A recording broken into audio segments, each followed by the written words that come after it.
Bienvenidos, queridos televidentes, a su programa Entérese. Antes que todo, darle las gracias a todos aquellos televidentes que de una forma u otra se pusieron en contacto con nuestro invitado, el doctor Sergio Llanes, como conmigo a través de email, y dándonos las gracias por el gran programa que hicimos sobre la destrucción de la familia. Al mismo tiempo nos insinuaron que por qué no tratábamos el tema de la violencia doméstica. Y aquí hoy los complacemos. Hemos traído nuevamente ante nosotros al doctor Sergio Llanes, presidente de la Fundación Violencia Doméstica, Fundación Hispana para prevenir la violencia doméstica, para que nos hable también hoy de ese tema, que seguro que será de gran satisfacción para todos ustedes. Bienvenido a nuestro programa, profesor. Muchas gracias por esta invitación y tan importante el tema. Yo creo que sí, ya le dimos el gusto a la familia, de la destrucción de la familia, en la cual más o menos uno participó, todos participamos, y hoy vamos a la violencia doméstica. ¿Qué lo hace usted llevarse a la violencia doméstica y qué es la fundación que usted preside? Mira, yo estoy dentro del campo de la violencia doméstica desde el año 1992.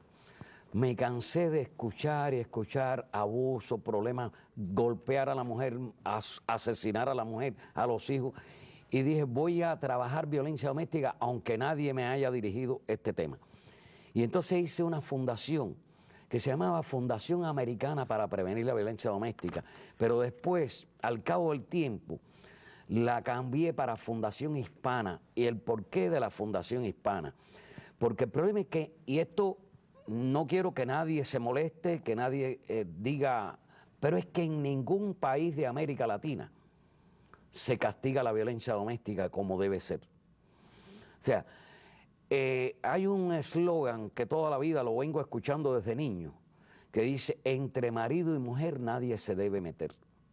Entonces, ¿por qué hice la Fundación Hispana? Porque llegan a esta nación, entran en la nación, pero no entran en la sociedad. O sea, traen los mismos problemas que cada uno tiene en su país. Vienen aquí, en cualquiera de los países de América Latina, tú tomas, pones a manejar y no tienes problema, o casi no tienes problema. En este país tú tomas y tienes un DUI. Entonces, aquí tú llegas y empujas a tu mujer, la golpeas, es tu esposa, no quieres porque la golpeaste por la mañana y quieres tener relaciones sexuales con ella y ella no quiere y tú la obligas. Eso aquí es un crimen. Y entonces me di a la tarea de educar a toda la gente a través de conferencias en iglesias, en escuelas, en la Universidad Internacional de la Florida, en college, e enseñarle las leyes sobre violencia doméstica en esta nación. Y entonces empezamos con que la violencia doméstica, primeramente vamos a darle un título, es el cáncer de la familia, la violencia doméstica. Y entonces, si estoy trabajando violencia doméstica, atendiendo al cáncer de la familia, yo dije que yo era un oncólogo familiar. Entonces, hay que acabar con la violencia doméstica, hay que prevenir la violencia doméstica y eso se logra hacer y se puede hacer. Si nosotros lo primero que hacemos es educar a la población, educar a la mujer, educar al hombre, que la violencia doméstica es el cáncer que va a destruir en una forma violenta a la familia. ¿Qué abarca la violencia doméstica? Porque violencia doméstica es solo pegar o abarca otros aspectos. No, mira, de acuerdo a los estatutos del Estado de la Florida, 741.28, violencia doméstica es una agresión o una agresión agravada. Quiere decir una agresión que te agarren en contra de tu voluntad y te diga la mujer o la niña o quien sea, te diga suéltame y tú no quieres soltar, eso es una agresión. Pero si tú ese agarre, sujetar a una persona en contra de su voluntad y tienes una pluma en la mano, es una agresión con agravante. Entonces la violencia doméstica, de acuerdo a los estatutos de casi todos los estados, es lo mismo. Violencia verbal, violencia emocional, violencia sexual y violencia física. Por ejemplo, acosar, empujar, dar una bofetada, dar todo lo que amenazar. Amenazar, eso es una agresión, eso es violencia doméstica. La violencia doméstica no empieza de pronto, la violencia doméstica empieza gradualmente, el insulto, el darle un golpe a un animalito que tú tengas, una mascota, un empujón, un tirón a la puerta, empieza todo eso así hasta que va creciendo, creciendo. Y no para la violencia doméstica. La mujer que soporte la primera vez una agresión de violencia doméstica, porque hay que diferenciar. El hombre puede llegar molesto de la calle y decir un insulto, pero eso es otra cosa. Pero un insulto constante, permanente, y ella lo soporte, está en el riesgo de que un día ya no le dé un insulto verbal, sino es un empujón o una amenaza física o un atropello físico o una puñalada o un tiro. O sea que es muy importante desde el principio o ponerle freno o denunciarlo. Sí, y la cantidad de ayuda que tiene la víctima de violencia doméstica. Pero vamos a concretar específicamente el porqué de la violencia doméstica y qué cosa es la violencia doméstica. Es todo lo que es miembro de la familia. La violencia doméstica, por ejemplo, un golpe que tú le des a una persona en la calle, eso no es violencia doméstica. Violencia doméstica es dentro de la familia. ¿Un padre, un hijo? Un padre, un hijo, un padre, un esposo, una esposa, un ex esposo, un ex miembro de la familia. Todo eso es violencia doméstica. Ahora, nosotros sí podemos prevenir a través de la educación. Y yo me dediqué, mira, yo daba conferencia de violencia doméstica en diferentes lugares. Terminaba la conferencia y después se me acercaban un grupo de mujeres para preguntar, y entre el grupo de mujeres siempre se me acercaba alguien que decía: a mí me operaron de cáncer del seno, a mí me operaron de cáncer de esto, yo tengo una enfermedad que se llama lupus eritematoso sistémico. Entonces empecé a sospechar que, qué casualidad, víctima de violencia doméstica con enfermedades, y entonces ya me puse 10 años para acá a hacer un estudio profundo de la conexión de la violencia doméstica y las enfermedades. Interesante. Y logré hacer una conexión que no pudieron rebatirla, ni la pueden rebatir. O sea, incluso hasta una conexión con la Organización Mundial de la Salud, porque la intención que tengo con esta conexión es que los médicos a nivel mundial, cuando vayan a diagnosticar a una mujer con cáncer, lupus eritematoso, infarto, con cualquier enfermedad, entre las preguntas que deben hacerle es que si ha sido víctima de violencia doméstica, porque las preguntas son si ha fumado, si usa droga, si alguien en la familia se ha muerto de esa enfermedad. La historia clínica. Pero no preguntan si ha sido víctima de violencia doméstica. Y a lo mejor cualquiera de esas enfermedades ha sido provocada por la violencia doméstica. Y te lo voy a explicar rápido y con un ejemplo. Vamos a suponer que hay una mujer que es víctima de violencia doméstica. Está viviendo un estado que se llama hipervigilancia. Siempre está esperando una agresión. Pero está tranquila en la casa con el niño, la niña dándole la comida o ayudándole en la tarea, y escuchó el carro del abusador. Llegó el automóvil del abusador. Ya lo sintió. Se disparó la primera fase, se llama fase de alarma. Y la fase de alarma es la que te prepara para recibir la agresión o huir. O sea, te va a preparar para luchar o huir. Pero yo pongo siempre otro ejemplo. Yo pongo al hombre de las cavernas. Fíjate, no tiene nada que ver con la mujer y la casa y la violencia doméstica, pero pongo al hombre de las cavernas. El hombre de las cavernas estaba en una cueva, llegaba una fiera y le pasaba lo mismo, la fase de alarma. Se activaba el eje 1, que es el eje de la fase de alarma. Entonces a ese hombre de las cavernas se había una cantidad de hormonas que empiezan a darle bombardeo de hormonas hasta que llegan a la catecolamina. ¿Para qué? Para darle fuerza, para luchar o huir. El hombre de las cavernas luchaba o huía. Esto no pasa con la mujer. La mujer, la fase de alarma la llena de una cantidad de sustancias para luchar o huir, pero no lucha ni huye. Entonces, cuando tú ves una mujer que llegó el abusador, sintió el carro del abusador y la primera fase de alarma, mira lo que va a hacer en ella. Cuando la miras, te das cuenta que le está pasando algo porque se pone pálida. ¿Y por qué se puso pálida? La sangre se le fue de la piel. No hace falta sangre en la piel. La sangre hace falta en otros lugares para poder responder a una agresión en lucha o para poder huir. O sea, que la sangre debe ir hacia la musculatura, a los músculos. Se va la sangre del estómago. El sistema inmunológico se deprime, totalmente deprimido. Los ojos se dilatan las pupilas, la pulsación se acelera, quieres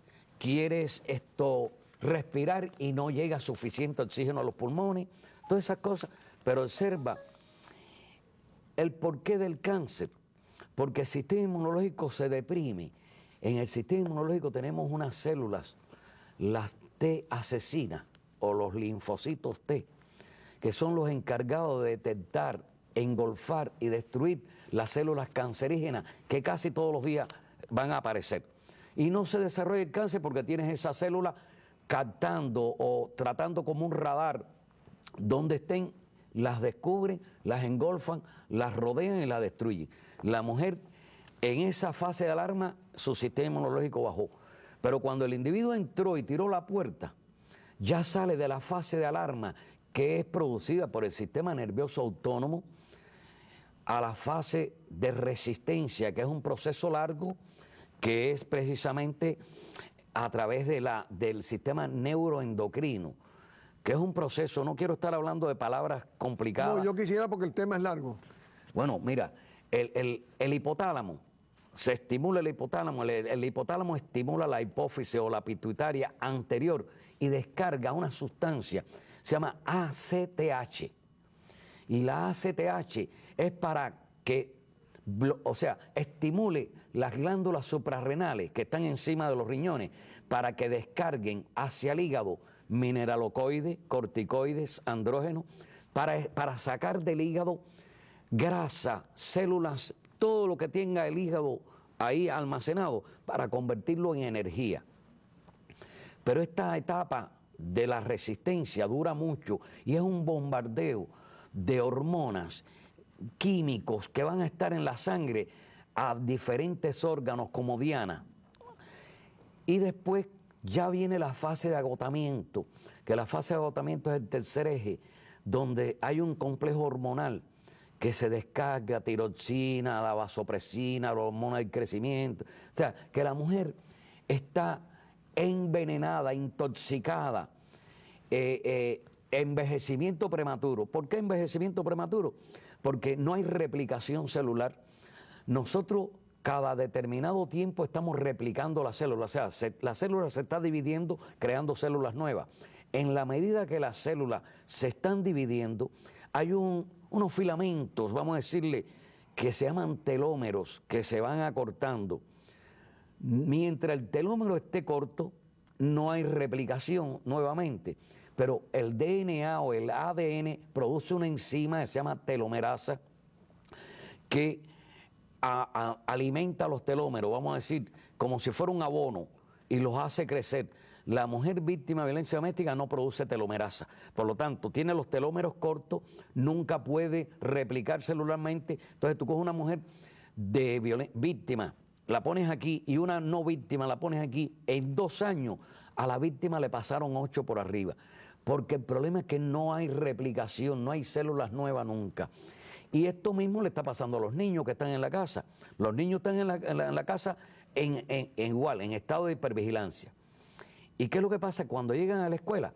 Se sientan en la escuela y uno no está donde está el cuerpo.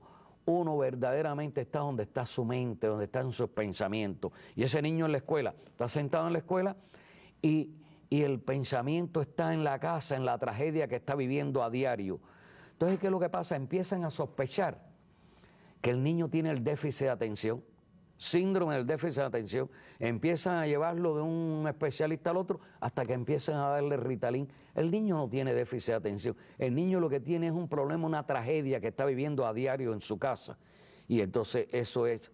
Profesor, Porque nos encantaría hablar de eso. Va a haber que hacer un programa nada más que para las consecuencias de tipo enfermedades que produce la violencia doméstica. Pero ¿quiénes practican la violencia doméstica? ¿El hombre nada más practica la violencia doméstica? No, pero déjame concluir con esta parte porque es muy importante, porque para que la mujer sepa, para que la mujer entienda que no solamente es el insulto, el empujón, la bofetada o el tiro o la puñalada, no, que hay otras consecuencias, que lo que no se ve, otras consecuencias en una víctima de violencia doméstica, que las consecuencias es que tarde o temprano vas a enfermar con una enfermedad muy grave.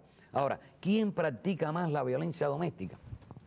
De acuerdo a las estadísticas, la mujer es la víctima y el hombre es el victimario. Unas estadísticas dicen que un 94 o 95% de los reportes son de mujeres víctimas.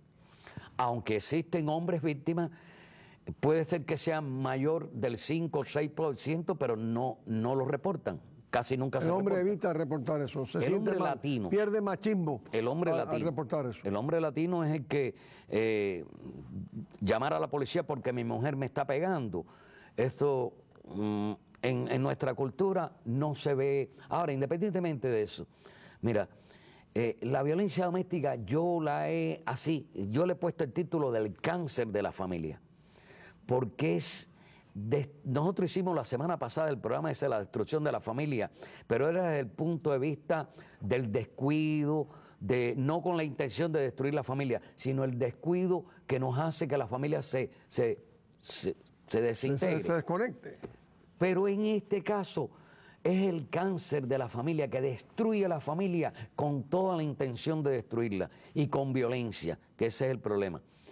Sí existen casos de mujeres muy agresivas que agreden a sus esposos, pero a nivel mundial, verdaderamente las estadísticas dicen que es el hombre la causa de la violencia doméstica, o sea, el que provoca, el que comete la violencia es el hombre. Y yo digo que si el hombre es la causa, también puede ser la solución cuando se eduque, cuando nosotros tengamos programas de educación, porque yo dirijo esta fundación que dice Fundación Hispana para Prevenir la Violencia Doméstica. Nosotros tenemos un número federal de exención de impuestos, pero nosotros no recibimos un centavo recibe esta fundación, a pesar de ser una organización non-profit que tiene un número federal de exención de impuestos, nada. Y una de las cosas que quiero hacer, que lo vengo haciendo con mis propios recursos, es que yo quiero que las víctimas y las que no son víctimas y los hombres se certifiquen como instructores de prevención de violencia doméstica. Nosotros tenemos un equipo que podemos darle un curso de 10 horas, un curso de 8 horas, un sábado, un domingo completo, enseñándole todo lo que es leyes, la parte psicológica, la parte fisiológica, dónde está la violencia dentro de nosotros, el por qué las causas de la violencia, cómo podemos nosotros extinguir el proceso violento y certificar como instructores de prevención de violencia doméstica que serían educadores en el campo de la ¿Podría prevención. hasta crear un día de la violencia doméstica? ¿Cómo es? Como existe el día de la Liga contra el Cáncer. No, existe. Existe el día de la violencia. Existe el mes de la violencia doméstica. El mes de la violencia el mes de octubre es el mes de la violencia doméstica. Pero específicamente para esa fundación, recibir ayuda, que ustedes puedan lograr más maestros y más cosas, ¿se ha hecho algo? No, realmente para la fundación no. La fundación está desde el año 92 registrada en el estado de la Florida. Nosotros tenemos un número federal de exención de impuestos, pero nosotros no recibimos ni del gobierno ni privado ningún tipo de donación. Y eso, la donación sería para crear estos cursos donde cualquiera, el que quiera ser educador en el campo de la violencia doméstica, a través del curso ese lo puede hacer. ¿Por qué la víctima se mantiene al lado del victimario tanto tiempo? Porque es muy bonito decirlo así, pero en la realidad es lo menos que se ve. O sea, hay mucho más víctimas de las que se conocen. ¿Por qué esa víctima se mantiene tanto tiempo al lado del victimario? Muchos factores están influyendo en eso. Primeramente, en nuestra cultura, o sea, la cultura latinoamericana, nosotros es un comportamiento aprendido. La muchachita, la niñita, vio que el padre maltrata a la mamá y la mamá lo soporta. Y va aprendiendo eso durante el transcurso de su vida. Se adapta. Sí, porque lo ve como algo normal, que el papá golpeaba a la madre o humillaba a la madre y lo soportaba, entonces, o a la tía o quien sea, y ella ya eso lo ve como algo normal, entonces repite un comportamiento, tanto la niña como el niño. El niño ve que el padre es un abusador, que golpea a la madre y que es normal y él repite el mismo comportamiento, que puede darse el caso que odie el comportamiento, porque por ejemplo, yo no conocí a mi papá. Mi mamá murió cuando tenía 7 años, pero yo escuchaba a mi abuela y a algunos miembros de la familia que mi papá era violento con mi mamá.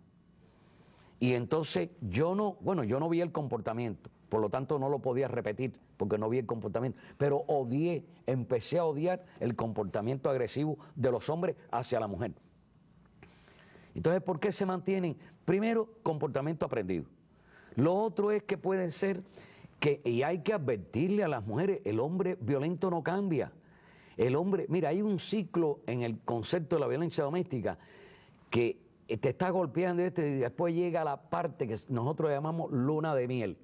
Te golpeó hoy y mañana viene arrepentido y se te arrodilla y llora y te da una flor, te trae un regalo y esa es la luna de miel. Entonces ella dice, mira, él no es tan malo, él va a cambiar, me dijo que iba a cambiar. No te confíes, no va a cambiar. El abusador crece como abusador, no crece como ser humano. Entonces, eso es una de las partes. ¿Qué debe hacer la mujer? ¿Denunciarlo, divorciarse, atacarlo? ¿Cuál es la actitud que debe tomar la mujer? No, pero mira, entre los factores que por qué se mantiene, comportamiento aprendido, esto de que piensa que él va a cambiar, él le juró que iba a cambiar, esto que es una persona que es dependiente tanto desde el punto de vista psicológico como desde el punto de vista económico de la persona. Y otra cosa, en este país, por ejemplo, las mujeres, primeramente en los países de América Latina, no se castiga verdaderamente la violencia, entonces ella se mantiene. Llaman a la policía y no pasa nada. Ya la llaman, reportan un abuso y no pasa absolutamente nada. Entonces por eso se mantiene. Aquí, sobre todo las que se mantienen es por problemas económicos o por una dependencia psicológica, afectiva, una dependencia que tienen. Y las indocumentadas, que los maridos las amenazan con que van a llamar a inmigración o que le van a quitar los niños. Y si se convierten en víctimas, ya el gobierno las protege. O sea, siempre que sean víctimas, que reporten a la policía que son víctimas de abuso, ya inmigración no las puede deportar. ¿Cómo es la incidencia por cuestión de raza? ¿En los indios, los negros, los blancos? ¿Hay alguna diferencia en la violencia doméstica? La violencia doméstica no tiene un monopolio específico.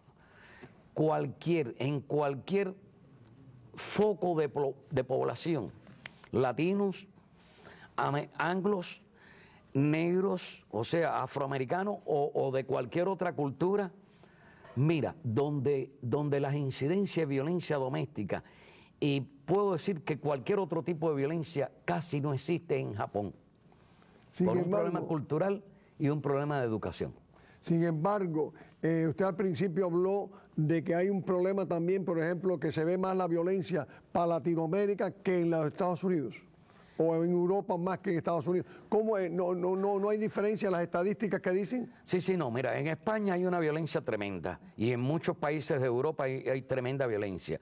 Lo que pasa es que yo me estoy refiriendo al problema de la América Latina, porque en América Latina, y aparte de eso, en casi ninguno de los países de Europa ha existido leyes contra la violencia doméstica para castigar a la abusador. O sea, ¿solo en Estados Unidos hay leyes? No, en Estados Unidos las leyes se empezaron a fortalecer de hace un tiempo para acá, empezaron hace alrededor de 15 o 20 años para acá, empezaron a fortalecerse las leyes.